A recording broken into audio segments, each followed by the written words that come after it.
asked me what's my name. Every Barbadian who has held $100 note in his hand knows my name, but I'll tell you none the same. My name is Grantley Herbert Adams. Much could be said of me, I guess, but there's one thing for sure. I was a Barbadian first and foremost.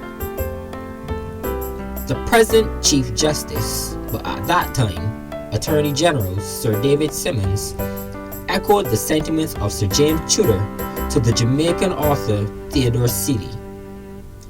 He was the embodiment of our values, the quintessence of Barbadianness, a social reformer bent on wresting human rights from the exploitive plantocracy and merchant ruling classes. This was my self-appointed program for leading and lighting the way to a better life for the underprivileged masses of Barbados and the wider Caribbean.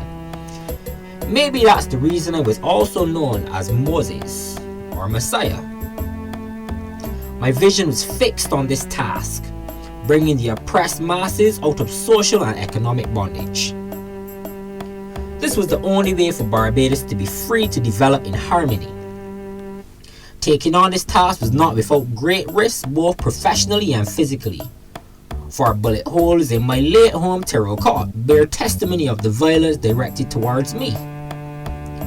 I actually became the first Premier of Barbados, and later the only Prime Minister of the now defunct West Indies Federation, but my story didn't start there. I was born on April 28, 1898. Third of the 7 children of Fitzherbert Adams, the then headmaster of St. Giles Boys' School, where I received my elementary education. My mother's name was Rosa Adams. My siblings were Edna, Stanley, Gladys, William, Guy, and Bruce. Since the 1870s, elementary or primary education was available for children from 5 to 16 years old at the cost of 2 cents a week.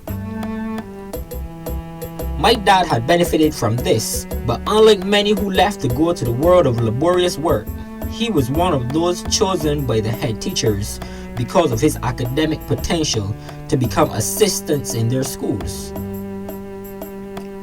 He was later qualified in 1874 through passing the schoolmaster's examination. Now I won a scholarship to Harrison College studying the classics, then went on to win the Barbados Scholarship in 1918, 1 year after my father's death. My scholarship took me to St. Catherine College, Oxford, where I succeeded in reading for my honours degree in the classics and in law. I was indeed influenced by the political philosophy of liberalism during my university years, and on my returning to Barbados in 1925, found that the spirit of democracy had been aroused in the West Indies, including Barbados. At that time, the caste-like community had things set, where the white planter merchant class ruled through the House of Assembly and the governor in executive committee. The social pyramid consisted of the white middle class and a few brown-skinned middle class supporting the elite and seeking their patronage at top, while at the bottom were the large and mainly black people laboring daily for a wage less than a shilling. It's about 24 cents per day. As an up-and-coming lawyer along with Erskine Ward, I had seemed to be enjoying a successful career and reaping the benefits that my improved status afforded me. I soon started to write for the Agricultural Reporter, one of the 2 daily newspapers.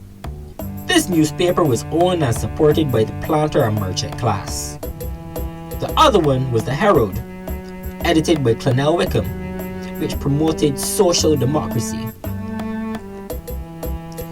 Our paths soon collided in a class action libel suit, where I defended the injured party Walter Bailey and won the case, resulting in the demise of Mr. Wickham from journalism here in Barbados. With the support and much help from E.T. Cox and Dr. Eustace Greaves, both white Barbadians, I entered the House of Assembly in 1934, only 36 at the time, as member for St. Joseph. A master of debate, I was re-elected in both the 1935 and 1936 general elections.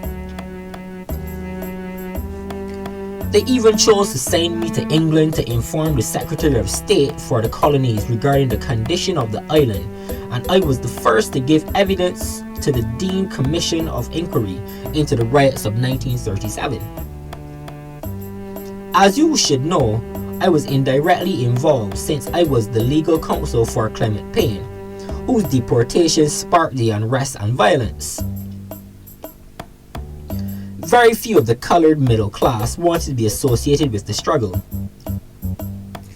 Mr. Hope R. Stevens, a Tortolan living in New York, having read in the Observer of the plight of the blacks here, came to Barbados and met with C.A. Brathwaite, J.A. Martineau, Dr. H.G. Cummings, Dr. Philip Payne, and Mr. W.A. Crawford. This initiative resulted in the formation of the Barbados Labour Party, and at the launching on March 31st, 1938, I was elected as the first deputy leader in my absence. In 1940, under my leadership, we, the BLP, known then as the Barbados Progressive League, won 5 of the 24 seats in the House of Assembly. 1 year later, the Barbados Workers' Union was formed, and I was named president, a post which I held until 1954. In the New Year honors in 1951, I was made a Companion of the Most Distinguished Order of St. Michael and St. George, CMG.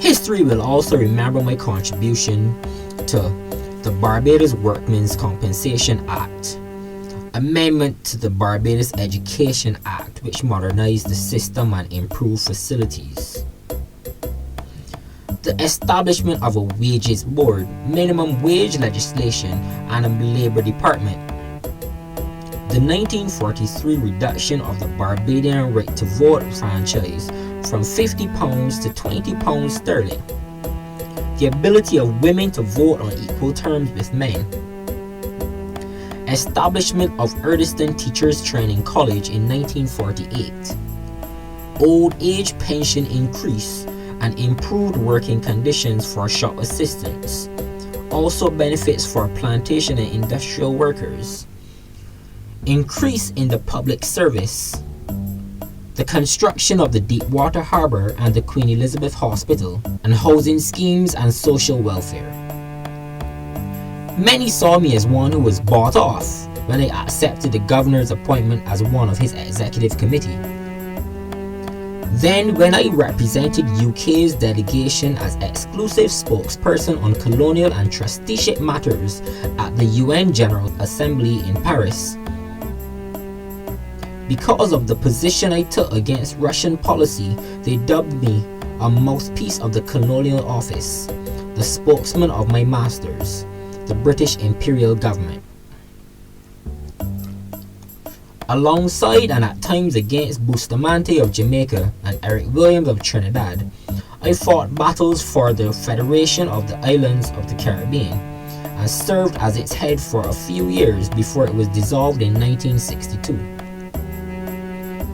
Upon my return to Barbados, I re-entered the local political arena and remained a member of Parliament even until my son, JMGM Tom Adams, joined me in the lower house. I served as leader of the opposition to the Barbados DLP government even through this island's independence. It was only under the persuasion of my wife, Lady Grace, and my failing health that kept me from actively participating in the 1971 general elections. I breathed my last breath on November 28th that same year, 1971, and my remains were laid to rest at the St. Michael's Cathedral. Since then, the headquarters of the Barbados Labour Party was renamed in my honor. The The highest denomination of the Barbadian currency, the $100 bill, bears my image, and the first Heroes Day was celebrated on the 28th of April 1998, the centennial of my birth, when in a spectacular show of lights, a life-size statue of me was unveiled at government headquarters on Bay Street. Forever gone, I am but surely not forgotten.